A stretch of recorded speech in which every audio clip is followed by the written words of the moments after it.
Bismillahirrahmanirrahim. Assalamualaikum warahmatullahi wabarakatuh. Asyhadu an la ilaha illallah, asyhadu anna Muhammadar Rasulullah. Allahumma sholli ala sayyidina Muhammad wa ala ali sayyidina Muhammad. Kama sholaita ala sayyidina Ibrahim wa ala ali sayyidina Ibrahim. Bil alamina innaka Hamidum Majid. Sebelumnya kita panjatkan dahulu doa kepada Gusti Allah Agung untuk saudara-saudara kita yang telah memberikan sholawatnya lewat infak dakwah ini ya. Tentu dengan sebuah harapan insya Allah sholawat itu akan menjadi catatan langit amal soleh bagi mereka dan keluarganya kelak, dan insya Allah akan terbalaskan dengan balasan yang lebih baik lagi. Kemudian untuk seluruh pewarta terkasihku dimanapun kalian berada, di mancanegara, di dalam negeri, aku ucapkan terima kasih atas apresiasinya. Semoga selalu always dan tidak pernah never tetaplah bertumbuh menjadi satu pribadi yang anti skip dan anti download. Bagi yang berkenan silakan saja di share, tapi linknya ya, link kajiannya.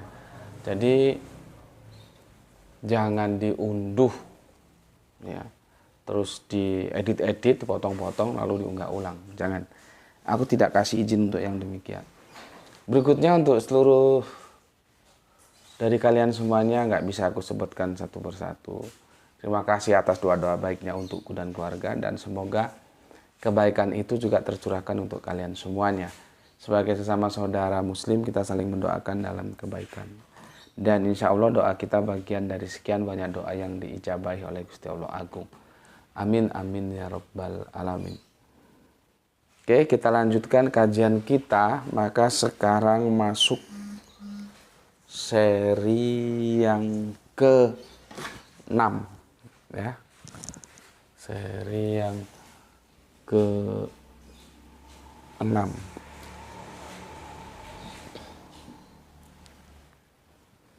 Dalam hal ini mulai seri yang kelima kemarin kita fokus ke masalah bagaimana sebetulnya kita harus memotret sosok kehidupan Pak Paulus.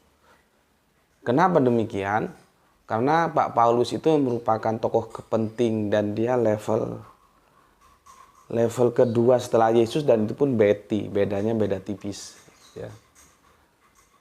Jadi perlu juga kita cari tahu untuk memotret bagaimana sebetulnya Pak Paulus itu terkait dengan selibat. Aku ulangi dari yang kemarin, aku review sejenak. Tuh, mamanya suruh bikinin kopi tuh, bapaknya haus nggak ada kopi. Nggak usah mamanya yang bikin, kamu nggak ngerti nanti ukurannya ya.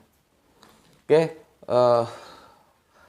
aku sebut ya kemarin Korintus, karena nanti suratnya itu surat kiriman terhadap jemaat yang di Korintus. Korintus itu nama tempat ya, yang itu merupakan daerah transit, daerah pelabuhan. Kita sudah tahu dari mana-mana orang itu datang ke sana sebagai kota transit. Jadi kebudayaan orang itu kan terbawa menurut perginya kemana orang itu kan.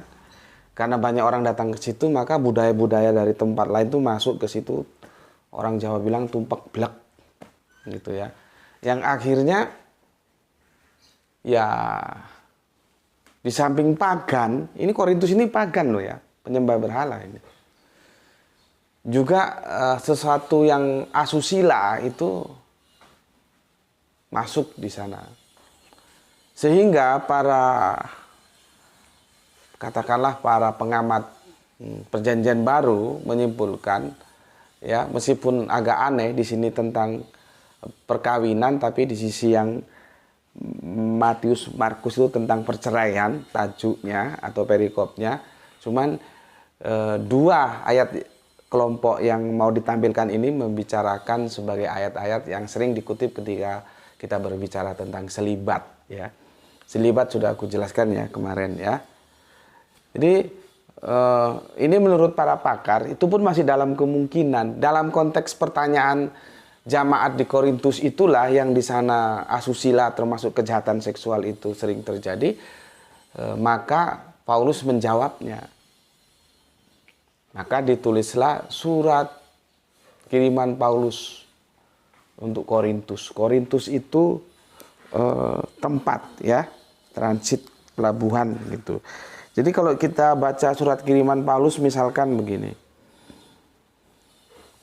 Jadi aku punya banyak Bible, yang ini masih bagus ini jarang aku baca, aku simpen. Kalau ini kan untuk Bible keseharian. Jadi dia sering sebentar. Dia untuk keseharian, untuk belajar, maka dia sampai seperti ini, ya. Kalau ini masih rapi seperti dalam toko, karena ini aku simpan. Tapi ini dari saudara kita Katolik, ya. Jadi ada Deuterokanonikanya. Kalau ini kan sehari-hari, jadi sampai ludes gini, dibelajari terus, ya. Oke, kalau kita baca itu misalkan Galilea, Efesus, Filipi, Kolose, ya, termasuk Tesalonika, ya, itu semua tempat, termasuk Korintus ini juga tempat. Jadi dikasih nama, dikirim surat untuk jemaat di Korintus, maka ditulis Korintus itu tempat. Tapi kadang-kadang juga ada menyasar dari nama orang, misalkan begini. Timotius, Titus, Filemon, nah, itu nama orang. Jadi dia kirim surat untuk Timotius, ya, untuk Filemon gitu ya, Filemon atau Felmon ya. Terus untuk Titus, nah itu nama orang bukan nama tempat. Yang menarik itu yang dikirim untuk Timotius ya. Untuk Timotius ini bagus sekali dia bilang ya. Dia men-trigger ya, men-trigger si Timotius. Ini bagusnya ada di Timotius 1 ya, pasal 1 ayat ke-17. Ini sebetulnya teman-teman Kristen seharusnya mencermati ini. Apa kata Paulus? Hormat dan kemuliaan sampai selama-lamanya bagi Raja segala zaman, Allah yang kekal, yang tak nampak, yang esa. Amin. Sama dengan perspektif Islam, Allah itu kekal. Kedua, Allah itu tidak nampak. Kalau pernah dilihat itu bukan Allah. Gitu loh. Seharusnya taat terhadap Yesus. Taat juga terhadap Paulus, karena Paulus kan menjadi orang kedua yang terpenting. Dan bedanya beda tipis atau beti. Dia bilang ya, jadi kriteria Allah itu adalah kekal, yang tak nampak, yang esa. 3 ini, Yahudi, Nasrani, Islam. Sebelum Nasrani berkembang menjadi Kristen loh ya. Yang namanya Allah itu ya, ini ada di surat Timotius 1 pasal 1 ayat ke-17 ya.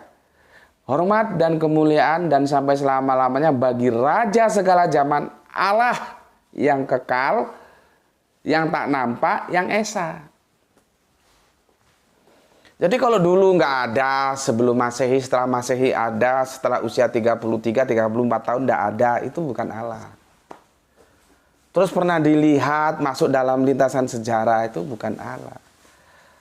Terus tidak esa, karena tidak esa itu banyak yang menyerupai. Dia bisa sedih, kita juga bisa sedih. Dia berdoa, kita berdoa. Dia butuh makan, ikan goreng, kita juga butuh makan. Itu bukan Allah, gitu loh. Ya, oke, itu bisa dilihat di 1 Timotius 1:17. Gue baca ini loh ya, gue bukan ngarang-ngarang. Itu loh ya. Yang menarik lagi 1 Timotius 4:12. Jadi dia men-trigger Timotius, si Pak Paulus ini. Begini katanya, beritakanlah dan ajarkanlah semuanya itu. Nah, yang 11, yang ke-12 menarik ini. Jangan seorang pun menganggap engkau rendah karena engkau muda. Jadilah teladan bagi orang yang percaya dalam perkataanmu, dalam tingkah lakumu, dalam kasihmu, dalam kesetiaanmu, dan dalam kesucianmu. Ya, yang menarik adalah frase yang di atas. Jangan seorang pun menganggap engkau rendah karena engkau muda. Makanya aku men-trigger kalian yang muda-muda ini, kalau sudah bapak-bapak ya sudah waktunya sudah berlalu, tinggal belajar yang baik ya. Yang muda-muda ini jangan biarkan orang menganggap engkau rendah karena engkau muda. Caranya gimana? Ya belajar, studi. Supaya orang tidak menganggapmu rendah walaupun engkau masih muda usia, gitu loh. Ya. Ini bagus ini bagaimana cara Paulus ya men-trigger Timotius. Sekali lagi, jangan seorang pun menganggap engkau rendah karena engkau muda. Jadi walaupun engkau muda, kalau kau punya ilmu, orang tidak akan sembarangan sama kamu. Itu. Ya. Oke. Sekarang kita lanjutkan ya tentang Korintus ini, baru nanti masuk ke ayat-ayatnya. Baru kita bidik ya gimana potret keseluruhan setelah selesai kemarin historical ya katakanlah autobiografinya Paulus belum tuntas banget ya. Oke, sekarang aku bacakan dulu komen yang masuk dari kalian sebagai bentuk apresiasiku. Supaya clear. Tuh itu tuh atau kopinya tuh. Taruh sini. Logika tanpa logistik nggak jalan. Maka kopi harus dihadirkan.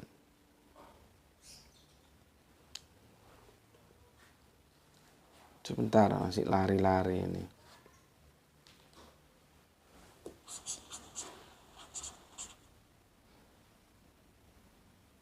Oke. Pertama dari siapa ini? Hambali hamba. Ini viewer baru ya. Yang saya tahu tuh hukum Tuhan itu mengikat ke semua orang tanpa membeda-bedakan pangkat dan kedudukan lah. Kok selibat hanya berlaku buat pimpinan umat seperti pastor atau romo, sedangkan umat biasa tidak diwajibkan. Seandainya memilih lebih baik jadi umat biasa ketimbang dilarang menikah. Ya karena itu bukan hukum Allah. Gitu loh. Justru pertanyaanmu itu menjadi jawaban bahwa selibat itu kan menurut kemarin kan nggak tahu kamu sudah lihat belum seri yang ke berapa ya? Seri-seri awal, karena ini ada seri di dalam seri, sulit aku jelaskan ya. Ya, di sana aku sudah jelaskan di surat Matius 19 itu atas keinginan mereka sendiri, bukan hukum Allah kasih hukum. Kamu kalau mau jadi pemuka agama, mau jadi pastor, mau jadi romo, mau jadi biarawati, kagak boleh menikah, harus libat, nggak ada. Sampai mampus dicari nggak ada dalam Alkitab. Ya benar katamu, itu bukan hukum Allah. Makanya berlakunya jadi parsial seperti itu. Kalau hukum Allah kan berlaku bagi semua hamba. Hamba suruh sholat ya sholat semua. Enggak bilang, oh gue ini kan kiai, gue bebas sholat, sudah makrifat. Lu aja yang sholat. Enggak ada kamusnya seperti itu. Jadi betul katamu dan itu semakin mendukung bahwa selibat itu aturan yang dibikin manusia. Bukan aturan dari Gusti Allah Agung gitu ya. Kalau kamu kurang jelas, lihat seri-seri awal itu sudah kita bahas. Oke, selanjutnya ada soleha kita Gispati. Alhamdulillah hadir Tuan Guru. Semoga kita semua selalu dalam ridho Gusti Allah yang Maha Agung. Salam Isra dari Palu. Oke, matur thank you untuk Gispati. Salam Isra juga untuk semua saudaraku yang ada di Palu. Kemudian Kang Nurkolis, Alhamdulillah Brebes hadir ngaji. Salam sehat selalu dan salam Islam rasional Guru. Oke, salam Isra juga untuk semua saudaraku yang ada di Brebes. Kemudian Makassar hadir Tuan Guru. Oke, Kang Rasminasmat. Salam Isra dan sehat selalu buat Tuan Guru dan keluarga. Amin. Amin ya rabbal alamin. Doa yang sama untukmu ya. Dan salam Isra untuk semua saudara-saudaraku yang ada di Makassar. Bapak kita Abdul Muluk. Assalamualaikum. Waalaikumsalam. Deli Serdang izin nyimak kajian Gus, mantap. Oke, terima kasih atas 3 jarinya Bapak. Semoga sehat selalu merendah hari-hari tua bersama keluarga tercinta. Salam Isra untuk semuanya. Kemudian Kang Sahran Gifari, ini tumben dia. Begitu tayang langsung nyimak komen pertama. Mantap. Hujan baru saja reda menjelang hari raya Idul Kurban dan hujan masih saja air ya. Salam Isra untuk semua keluargaku yang ada di Bandung Utara bagian Barat. Atur nuhun Kang Sahran. Kemudian Kang Mas Samwahyudi Junaid.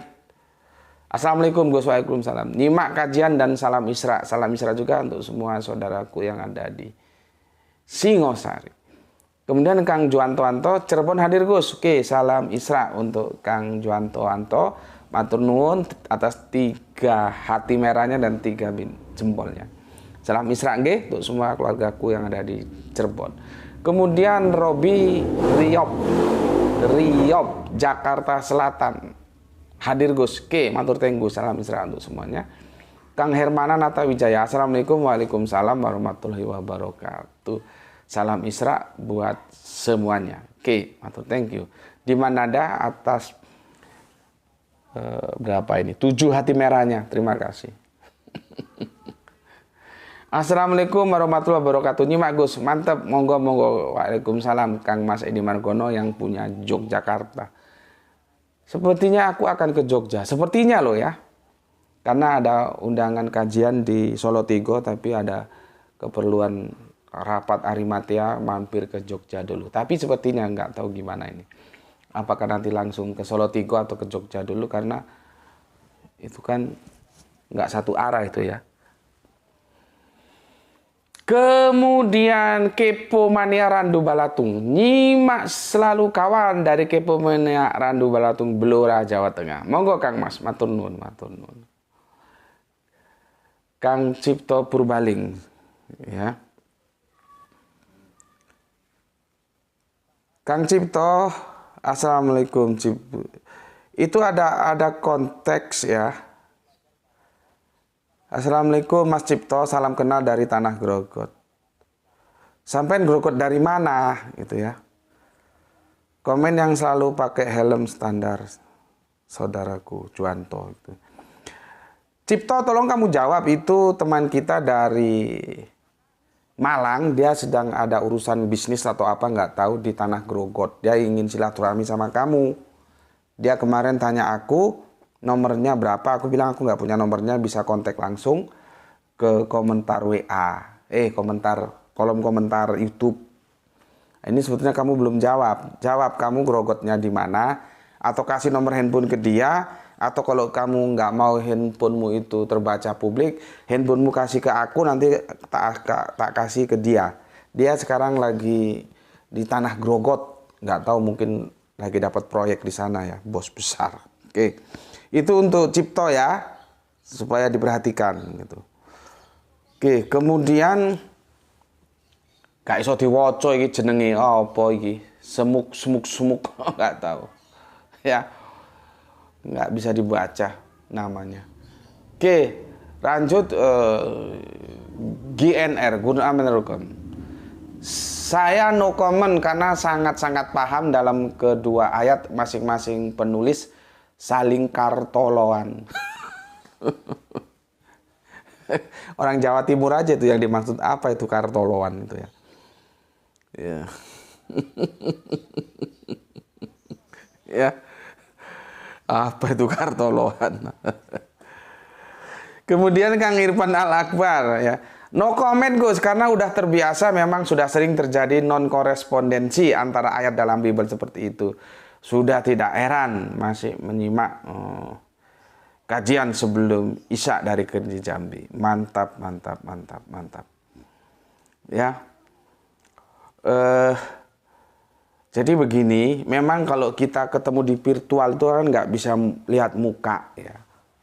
Kecuali kita ketemu, misalkan aku baru menjelaskan kajian gitu, bla bla bla bla. Setelah selesai aku lihat siapa mau tanya gitu, atau apa gitu, atau mau urun apa gitu. Biasanya yang tanya, siapa yang mau tanya? Siapa yang kurang jelas? Itu biasanya diem semua. Nah, karena itu di darat, aku bisa tahu muka orang diem yang, karena orang diem itu ada 2. Pertama dia sudah paham, kedua dia nggak paham, jadi nggak ngerti apa yang mau ditanyakan, jadi dia diem gitu loh.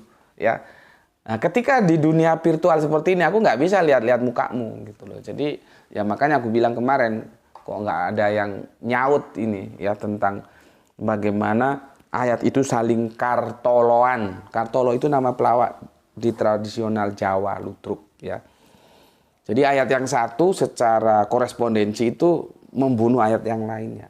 Nah, itu dalam komunikasi Alkitab, kitab suci itu tidak boleh begitu. Berarti kan harus ada yang salah itu. Sedangkan kitab suci tidak boleh salah. Gitu. Oke, Semupuk, nggak tahu aku namamu siapa ini ya. Kemudian sudah aku baca semua di sini dan akan aku lanjutkan penjelasannya untuk kalian semuanya. Oke, ini taruh mana tuh? Sama ini. Ya, nanti awas jangan sampai keinjak. Oke. Kopinya udah dingin belum ini? Masih panas. Soundnya bagus ya. Jangan sampai nanti nggak bagus. Oke, kita lihat lagi kembali ke biografinya Paulus ya. Aku ini nggak sependapat terhadap pemikiran-pemikiran Kristen yang tetap aja bertahan pada Matius 19 11 sampai 12 ya, yang kemarin sudah kita bahas. Itu nggak ngajarkan selibat itu. Ya. Masih ditulis begini, 1 Korintus 7:7. Rasul Paulus sendiri hidup selibat. Ia menginginkan orang lain pun seperti dia sehingga dapat mengabdi diri sepenuhnya pada Allah. Namun ia juga mengakui bahwa hidup selibat merupakan karunia istimewa dari Allah seperti yang diajarkan Kristus. Lihat Matius 19:11 sampai 12.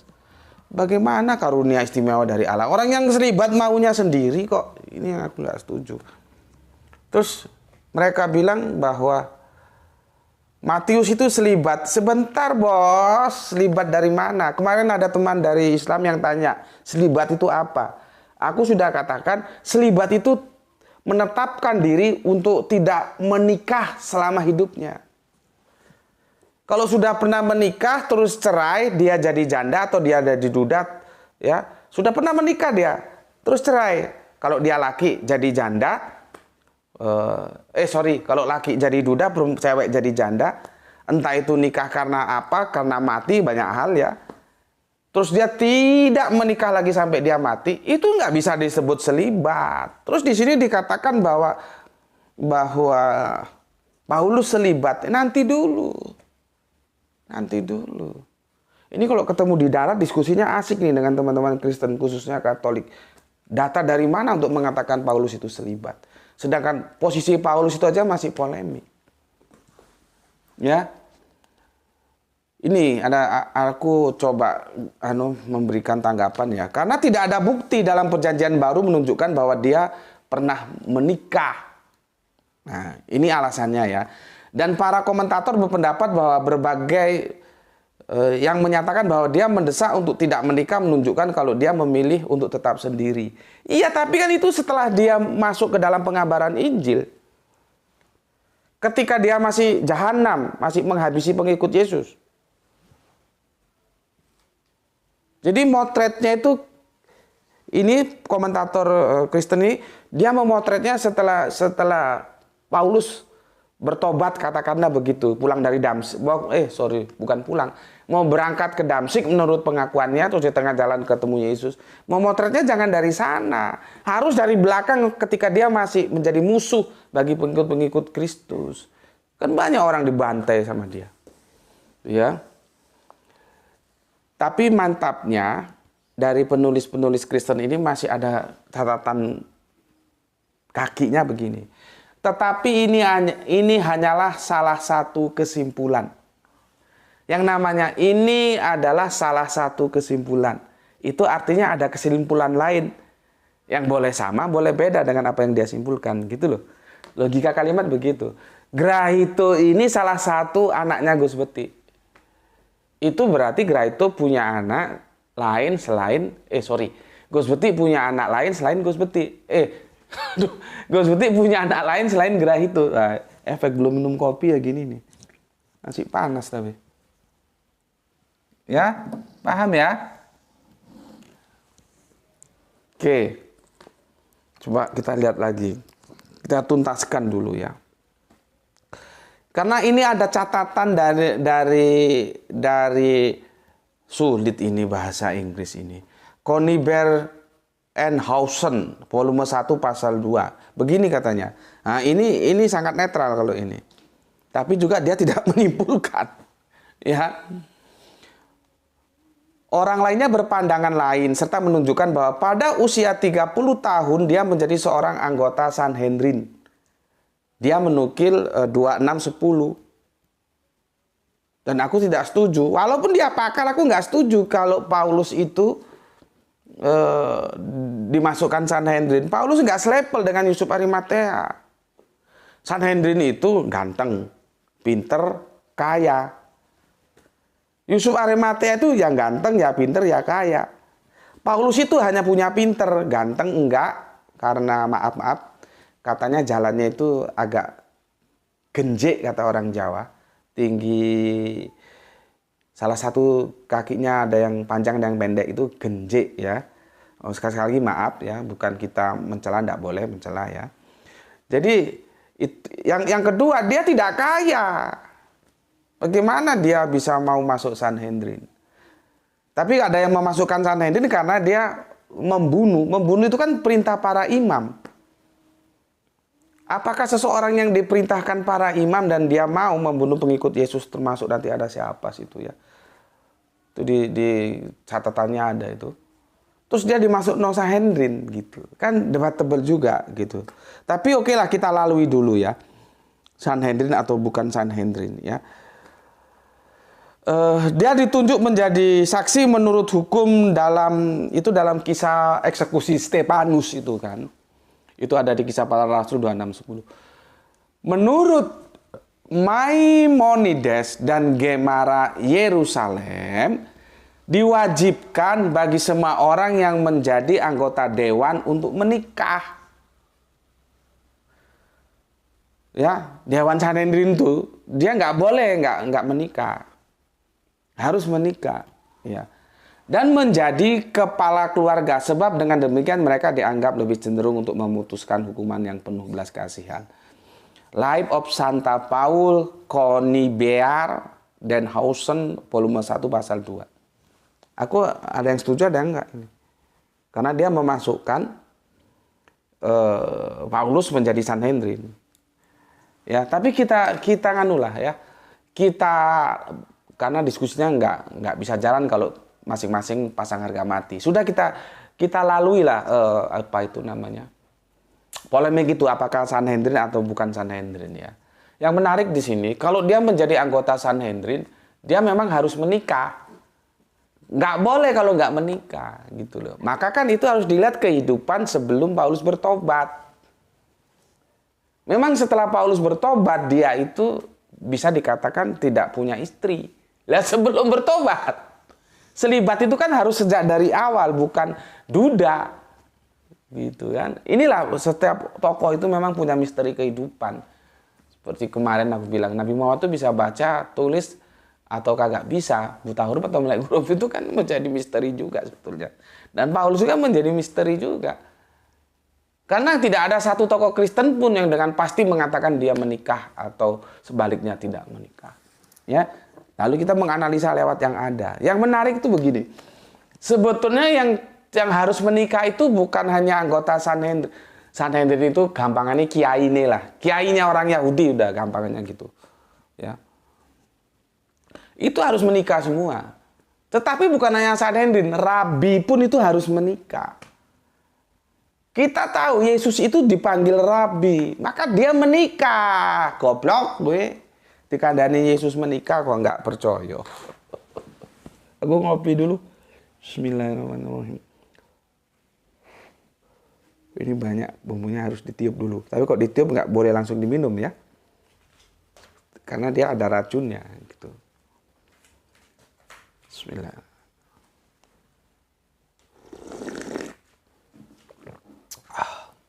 Le, ambilin tutupnya, Le.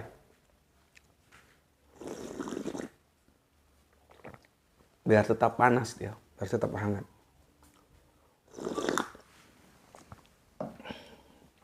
Sudah 30 menit, belum selesai.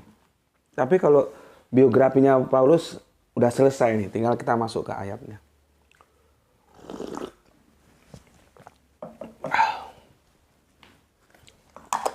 Gue tadi ada tamu, sebetulnya gue tadi siang mau syuting lagi tentang, jadi ada mampir ngumbe, ada kajian, kita melanjutkan kajian utama kita, ada tamu keluarga, rombongan, jadi ya mau ditinggal syuting juga nggak enak. Kalau misalkan teman tak suruh tunggu sebentar ya, 1 jam, tak kasih buku-buku, suruh baca, kasih kopi gitu. Nah, tadi ketemu keluarga jadi nggak enak, sungkan, nggak bagus kalau aku tinggal.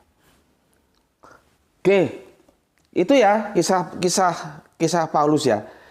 Supaya kalian tahu ya, baca ini.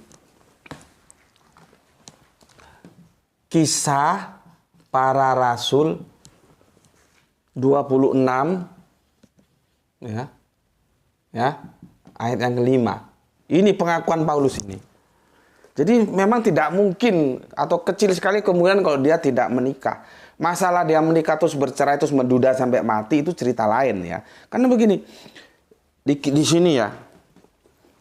Sudah lama mereka mengenal aku dan sekiranya mereka mau, mereka dapat memberi kesaksian bahwa aku hidup sebagai seorang Farisi. Menurut mazhab yang paling keras dalam agama kita. Berarti apa dia? Yahudi. Kan gue juga, ini bukunya di dalam, berarti itu nggak bisa ngambil. Nasrani perdana itu Yahudi. Makanya aku bilang kan, aku selalu mengingatkan, jangan bawa-bawa Paulus ke masalah tauhid dan Tritunggal. Karena sudah jelas, Rasul Paulus itu apapun adanya tentang dia, itu dia masih memegang syahadat sema. Ini Farisi ini. Ya, mazhab yang paling keras kan ada SNS, ada Yahudi SNS, ada Yahudi Saduki. Yang ini yang keras, yang Farisi. Nggak mungkin dia mengatakan Yesus itu Allah. Yesus itu Tuhan, iya. Tapi Paulus nggak pernah mengatakan Yesus itu Allah. Dan Farisi mestinya yang menikah. Nggak ada tradisi-tradisi Yahudi itu orang selibat itu nggak ada. Jadi aku lebih cenderung mengatakan Paulus itu menikah. Kalaupun kemudian dia menduda sampai akhirnya menutup mata gitulah ya. Itu cerita lain kan. Dan dia tidak bisa dibilang selibat. Ya, ini ya. Ini Farisi nih, jangan main-main sama Farisi. Gitu. Oke. Sekarang kita masuk ke ayatnya ya. Itu tentang biografi ya. Sekarang kita masuk ke ayatnya. Ke Korintus ya. Kamu kalau belum punya yang kitab ya, ya ambil yang anu lah. Yang apa namanya ini? Android ya, download. Tapi aku sarankannya harus punya kitabnya. Gak apa-apa belajar Alkitab kok nggak boleh sampai bilang aku yang bolehin. Boleh belajar Alkitab, tapi jangan lupa juga belajar Al-Quran. Gitu loh. 1 Korintus 7 ini. Ya. Tentang perkawinan. Kemarin sudah toh? Ini toh, tak kasih tahu toh perikopnya. Kalau di Matius, Markus justru tentang perceraian. Di sini tentang perkawinan. Oke, aku bacakan ya, supaya lebih clear lagi kita melihatnya. 1 Korintus 7, kita mulai dari ayat yang 1. Dan sekarang tentang hal-hal yang kamu tuliskan kepadaku adalah baik bagi laki-laki kalau ia tidak kawin. Jadi tidak disuruh kawin ya. Tetapi mengingat bahaya percabulan, baiklah setiap laki-laki mempunyai istrinya sendiri dan setiap perempuan mempunyai suaminya sendiri. Kan sepertinya ambigu toh.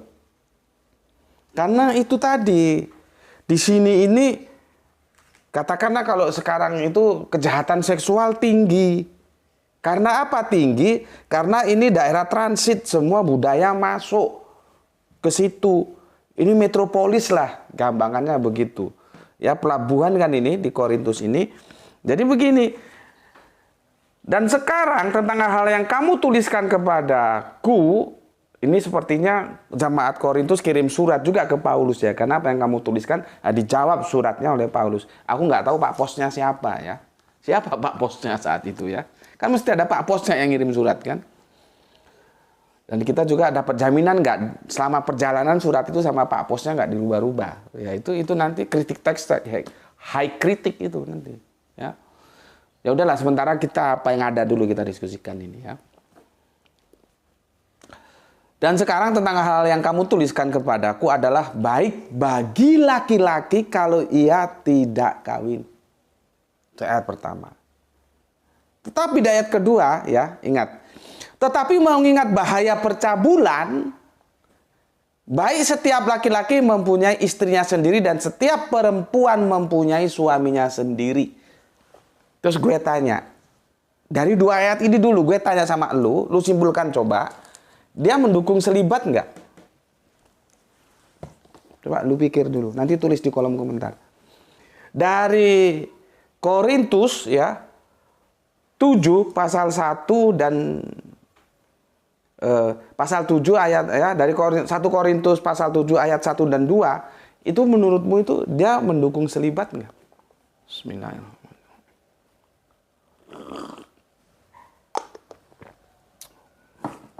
Ya. 1 Korintus 7 ya. 1 sampai 2 ini. 1 Korintus 7 karena nanti ada 2 Korintus ya, jadi 2 kali berkirim surat. Gelombang pertama, gelombang kedua ada. Ini di 1 Korintus 7 ayat 1 sampai 2. Coba kamu simpulkan, apakah mendukung selibat? Ya. Oke. Ini kelanjutannya. Hendaklah suami memenuhi kewajibannya terhadap istrinya. Demikian pula istri terhadap suaminya. Nah, berarti kan saling tip and give. Yang suami punya kewajiban terhadap istri, yang istri punya kewajiban terhadap suami, saling asih, saling asah, saling asuh. Kalau gue dulu menyampaikan kepada kalian, jadi dalam Islam itu suami istri itu partner, ya. Jadi jauh-jauh itu bisa juga dibilang partner, sahabat. Ya, tinggal konteksnya seperti apa. Tidak saling mengkooptasi, tidak saling yang satu dalam under attack yang satu, tidak begitu dalam Islam. Mereka dalam hal-hal tertentu laki-laki itu jadi pemimpin itu dalam hal-hal tertentu. Ya, tapi dalam hal lain mereka setara. Maka dikatakanlah, aku dulu diajarkan oleh guruku gitu. Memberi dengan bismillah, menerima dengan alhamdulillah. Jadi terjadi keharmonisan dalam rumah tangga. Ya, jadi saling menghormati gitu ya. Meskipun dalam kondisi tertentu suami itu tetap leader. Karena apa? Nanti dia yang bertanggung jawab. Seperti gue nanti mati nanti. Gue yang ditanyain gue bukan Usna. Anak lu gimana? Sudah lu ajari Islam nggak? Istri lu gimana? Sudah lu ajari sholat nggak? Gitu. Kalau istri sih terang-terang aja dia bertanggung jawab apa yang dia lakukan. Itu loh. Ya, bukan minta bertanggung jawab tentang anakmu bagaimana? Enggak. Gitu. Ya. Oke, kita lanjutkan sekarang ayat yang keempat. Istri tidak berkuasa atas tubuhnya sendiri, tetapi suaminya. Ya. Demikian pula suami tidak berkuasa atas tubuhnya sendiri, tetapi istrinya. Jadi saling kuasa menguasai ini. Makanya kan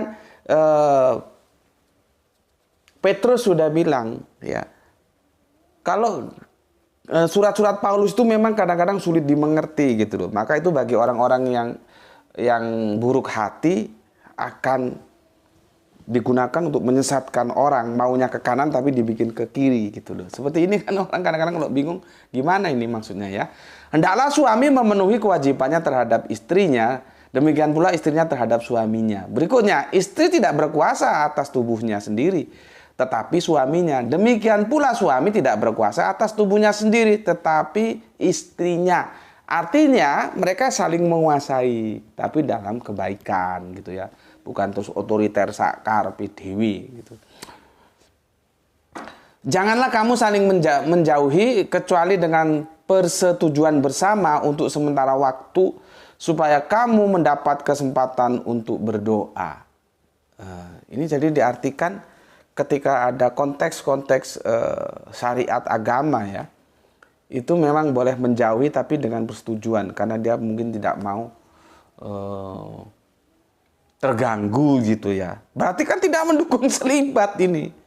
Artinya orang menjadi saleh katakanlah tidak harus menjadi hidup selibat. Ya tinggal kita ngomong aja, aku mau ini tolong jangan dekat dulu gitu ya, atau gimana lah bahasanya. Ya. Oke. Karena di sini dilarang, janganlah kamu saling menjauhi kecuali dengan persetujuan bersama untuk sementara waktu. Lihat sementara waktu ya. Untuk sementara waktu ya, supaya kamu mendapat kesempatan untuk berdoa. Kita nggak nemukan original teksnya ya. Ini mungkin maksudnya untuk berdoa, ini maksudnya untuk beribadah gitulah ya. Sesudah itu hendaklah kamu kembali hidup bersama-sama. Menyatu lagi, supaya iblis jangan menggodai kamu karena kamu tidak bertahan tara. Oke. Ya, tidak bertahan tara artinya di sini banyak godaan. Di lingkungan mereka banyak godaan. Maka pereratlah hubungan suami istri itu, bangunlah komunikasi yang baik sehingga rumah tangga baik itu jangan yang laki ke sono cari selingkuhan, yang cewek ke sono cari selingkuhan, itu tidak boleh. Ya, itu maksudnya Paulus. Ya. Sementara di sini dulu karena waktunya sudah lebih dari setengah jam ya. Seperti tadi aku bilang ya. Sekarang menurutmu ya, bukan ini deh. Ya. Ini kamu baca ulang-ulang. 1 Korintus 7 1 sampai 2. Apakah Paulus mendukung selibat? Kamu tulis di kolom komentar. Ya. Oke. Sampai di sini dulu ya, semoga kita bisa lanjutkan nanti di hari-hari yang kemudian ya. Pesan dari aku, jaga Allah, jaga Kanjeng Nabi ya, jaga sholatmu, jaga Islam dalam bingkai imanmu, dalam keindahan. Setelah engkau memporsir, mengoptimalkan otakmu, rasionalitasmu untuk mencari kebenaran. Dan ketemulah Islam. Setelah Islam kamu miliki, dia menjadi iman. Jadi diawali dari pengetahuan dulu. Tahu, diimani, baru dimasukkan dalam hati, dijaga sebagai sebuah milik yang terindah. Gitu.